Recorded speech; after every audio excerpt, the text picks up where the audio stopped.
All right. I know I am a little early tonight. Um, we just finished eating dinner and trying to get a few things done a little faster so that I can spend some time with my family before the boys go to bed. They're all working on chores right now. I'll give a couple minutes for anybody who wants to get on to do that. And I don't know about you, but my pandemic hair is out of control. I really need a haircut. I do not trust my wife enough to give me a haircut. Um, and so we're not quite there yet, but it's starting to get out of control. And like today, it was kind of windy around here, and with the wind kicking in, the pandemic hair gets out of control.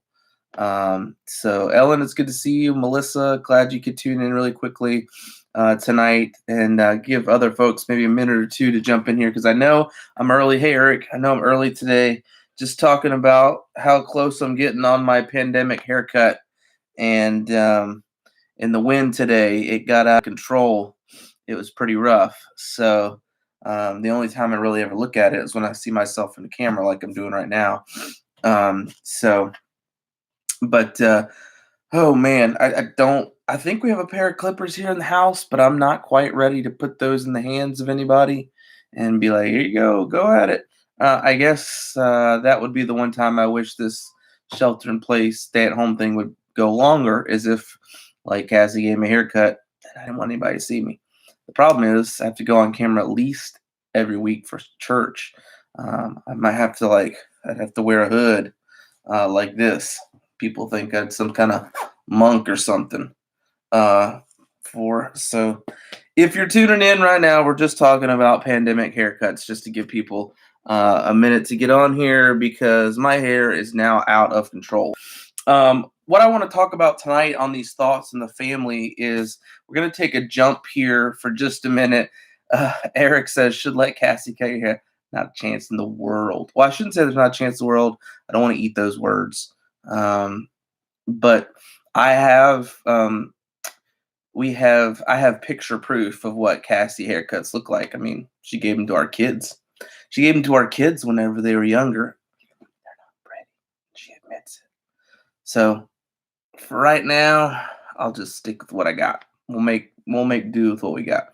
But tonight, with thoughts on the family, we're making kind of a jump to a very specific part of parenting, and that is the idea of navigating the teenage years. And and when I say we, I'm talking about me and Cassie, we really just kind of stepped foot into that here within the last about year or so, and realized how great Cassie tunes in and says, "I'm watching." No, Cassie, we've had. I'm not saying anything I haven't said to your face, honey.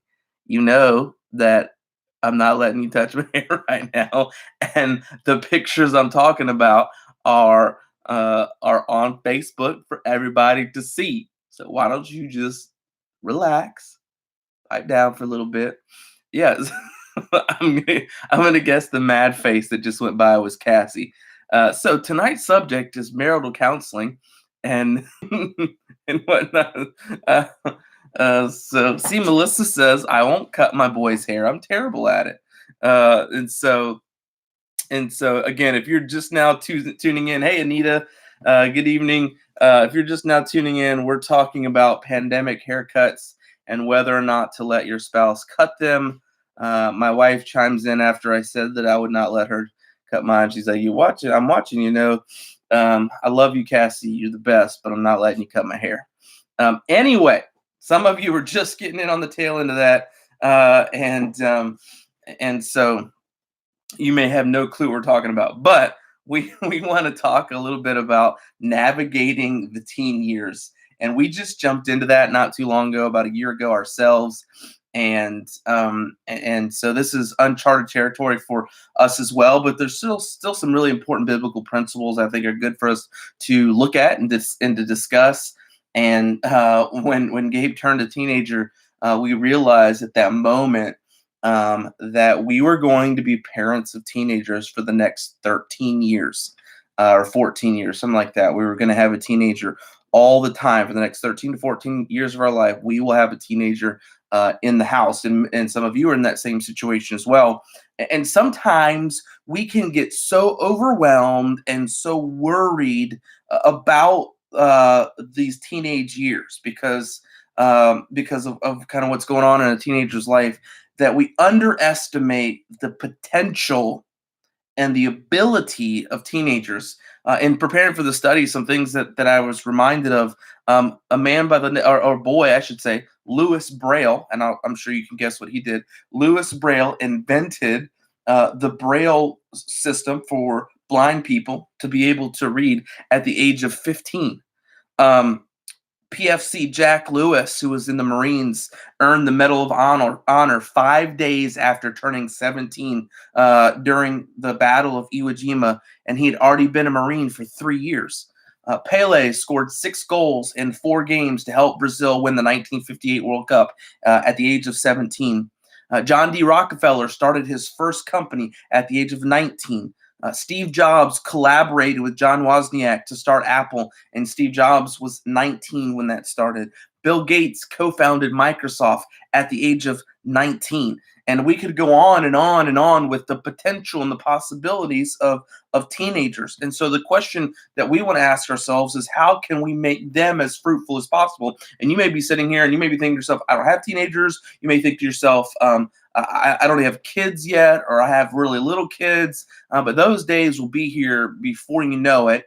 And I think some of these principles we talk about can be really helpful for all of us. You know, one of the things that I think we need to do, and here are some just thoughts about it that I want to encourage you with. First of all, we need to see the potential of the teen years. One of my least favorite things that people will say or do is they'll say something along the lines of oh, just wait until they're a teenager, and they don't mean that in a positive. They don't typically mean that in a positive means or a positive way. Just wait till they become a teenager. It gets way more difficult, and I'm not saying that having teenagers is difficult. We've already experienced some of that, and I'm sure we will continue. But we don't want to lose the potential that's there as well. You know, First Timothy chapter 4 and verse 12 says, "Let no man despise thy youth, but be thou an example of the believers in word, in conversation, in charity, in spirit, in faith, in purity." And so I think we should aim to develop and to encourage our teenagers to do great things for the Lord. What are some areas? Let's think about this for a second. What are some areas of great potential for teenagers? Really, two that come to mind when I think about it. One of them is this. I think teenagers have a great potential for great faith. See, what do you mean by that? Teenagers will often trust God more readily than adults will.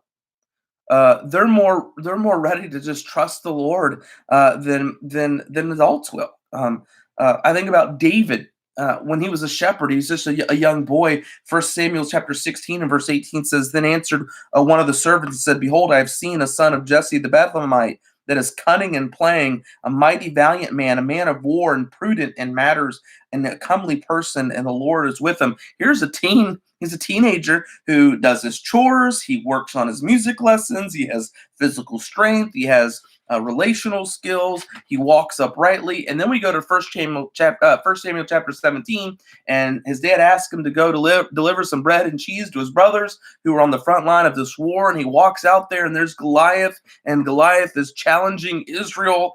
And it was David who stepped up and had great faith uh, in the Lord to deliver Israel. It was in First Samuel chapter 17 that David looked at all these probably adult men and said, "The battle is the Lord's."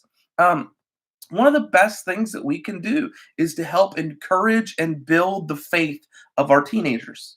I also think the teenagers, there's great potential for them to hone into a keen purpose for life. Um, uh, uh, um, where they make godly decisions that will shape their entire life into adulthood. Um, See, a young person who thinks that life is just about having fun or wasting time or just being a teenager puts themselves behind a little bit behind. But a person who purposes to dedicate their life to the Lord and to obey God can really accomplish much. I think about my own life. So many of my formative decisions were made in the teenage years. I was saved just a few probably less than a year before becoming a teenager. I was called to the ministry as a teenager. I chose where I was going to go to college as a teenager. I mean, there's just loads of potential. Some of my most formative decisions as far as friendships and things like that were made as a teenager. I learned a work ethic as a teenager, and there are just so many things that there's so much good potential there at teenagers. Yes, our teenagers are more difficult, without a doubt, but let's not forget that there's loads of potential there as well. And so I want to say this as well. We need to beware of the pitfalls of the teenage years as well. There are vulnerabilities and temptations that are more acute during teenage years than any other ones. These are some of them that I have written down here that I want us to think about. During the teenage years, there's a potential for them to lack a real relationship with God.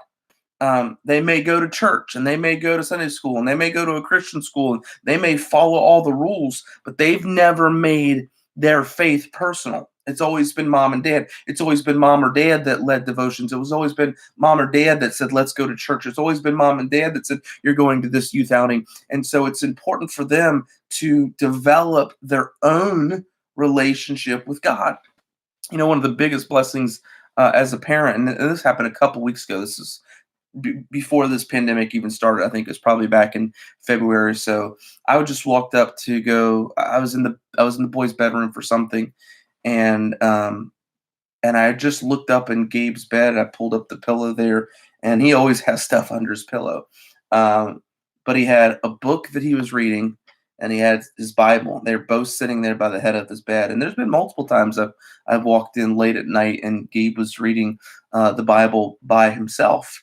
And I really appreciate that in him, and I want to encourage that in him, and I want to encourage that in all of our kids. And I think there's great potential for that, but there's also a pitfall for them to lack a personal relationship with God, and so we need to really encourage that with them. I think about King Joash in Second Chronicles. Became king when he was 7 years old, and there was this godly priest by the name of Jehoiada who wanted to help Joash be a godly king. The Bible says this in Second Chronicles chapter 24 and verse 2. It says, "And Joash did that which was right in the sight of the Lord notice this, all the days of Jehoiada the priest." Notice what happens there. Joash did what was right in the sight of the Lord, not all of Joash's days, but all the days that Jehoiada was around. So as long as Jehoiada was there to direct him and influence him and make sure that things were going right, everything was okay. But when Jehoiada went away, things changed for Joash. Joash had never had a personal relationship with the Lord that directed his heart that way. So not only a lack of relationship with God, but sometimes a lack of clear boundaries for teenagers can possibly be a pitfall for them as well. Teens think that just because they're older, they deserve more freedom, right? Um, but freedom, as we know, does not come without responsibilities.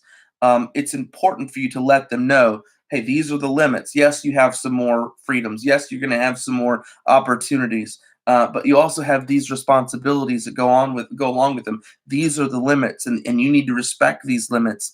Be respectful with your teens, but don't let them think of you as some sort of roadblock to their roller coaster fun.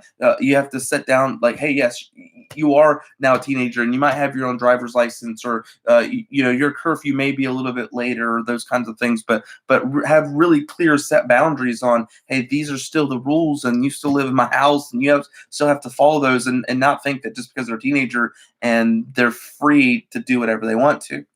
But I also want us to think of some of the privileges of the teen years.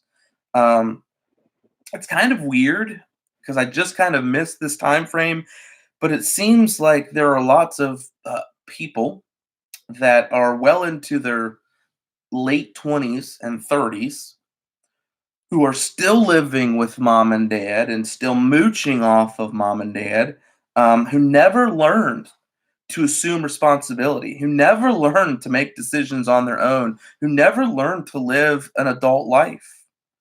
Parents, don't forget you aren't raising them to live with you forever. You don't want to raise them to be so dependent upon you that they want to live with you forever. You need to raise them to be grown up and their own adult. And so, what are some things that we should be working with to teach our teenagers? One of them is trying to help them with financial development. Just not crazy, but the basic principles. It's really even interesting with Gabe already at 13. He's like, Dad, I don't understand why I have to do this math. Why don't they just teach us practical things like how to balance a checkbook? And I said, well, there's a consumer math that will help you out with that. And he's like, yeah, but why do we have to learn all of these other things? But it's important for us to teach them how to set up a checking account, how to balance an account, how to save money, how to budget money, how to make proper decisions with money. Somebody one time said, better than leaving them a fortune is leaving them with the tools to be able to steward what God has given them. Because somebody can be an awful steward of what God gives them and they could have $1 million and waste it.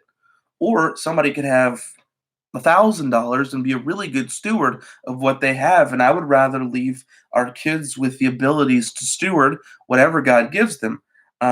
And so we want to help them develop financially. We want to help them develop personally as well, personal responsibilities, things like driver's licenses, right? And encouraging them to study and to plan for that and to think about what it's going to cost to have a car and car insurance. Things like teaching them how to choose friends and spending time with friends or growing in their responsibilities. I mean, there's all sorts of personal development that comes with that as well, and relational development that comes with that as well. Encouraging them again with friendships to find pure influences. Notice I didn't say perfect ones because nobody's perfect, but imperfection does not mean impure. So it's important for us to understand that difference. Okay, I'm not saying make sure they find perfect friends. There's nobody, they won't be a perfect friend, but make sure that their friends care about moral purity. Make sure that their friends are godly influences. Make sure that their friends are positive influences on your kids and that your kids are being positive influences on the people that they influence, people who challenge them to grow spiritually. Just some thoughts about that. And then I want to say this before we kind of close it up tonight. I want to share a few notes on dating, and we have not entered into that. And I'll be honest, I didn't really have many given to me when I was growing up. But we don't. I also don't have any girls, so I don't know that aspect of it. And I'm not gonna share a whole lot here. But I do think probably the greatest fear of every father is a daughter who starts dating. One of the reasons I'm glad I don't have a lot of reasons. I'm sure I'd love to have a daughter, but boy, that's one of the reasons I'm glad I don't. um, but a few thoughts to think about. Okay, number one, when they get to that age, is to stay involved. You say, well, what is that age? I'm not going to tell you that. That's for you to decide. We'll decide for our family. You decide for your family. But whatever it is, stay involved.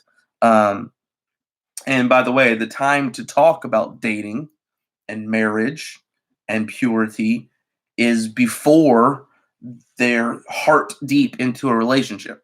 And we talked about that a couple weeks ago, and I shared with you some of the things that we've done with our own kids.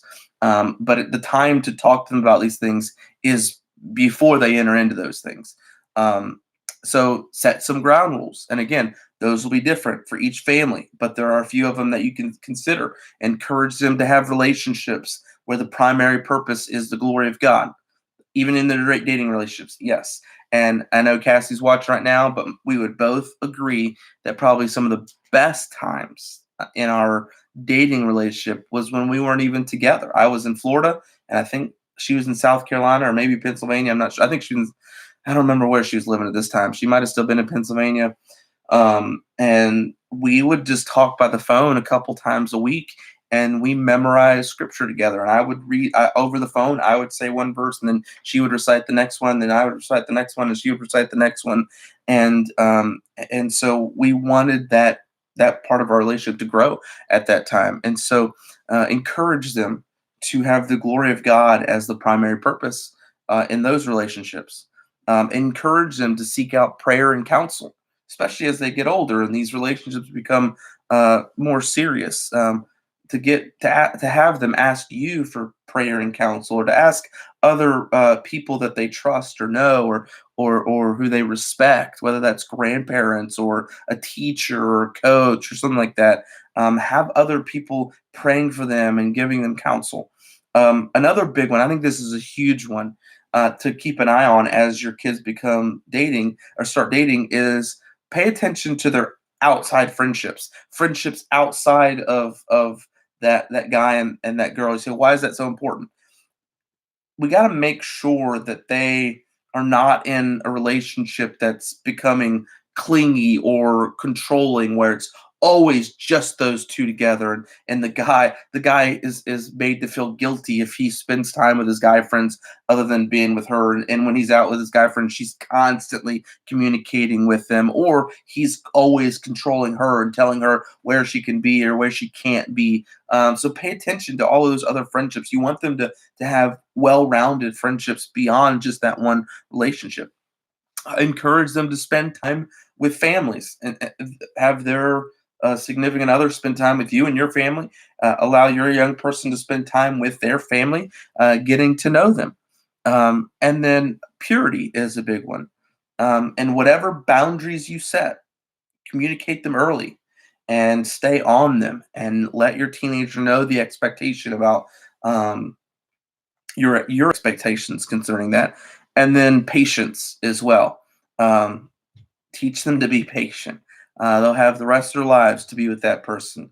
To wait for the peace of God, to pray for the peace of God, to ask again, to have their parents be involved, and other godly counselors to be involved, and to not move too fast, to just be patient and allow it to happen in God's time.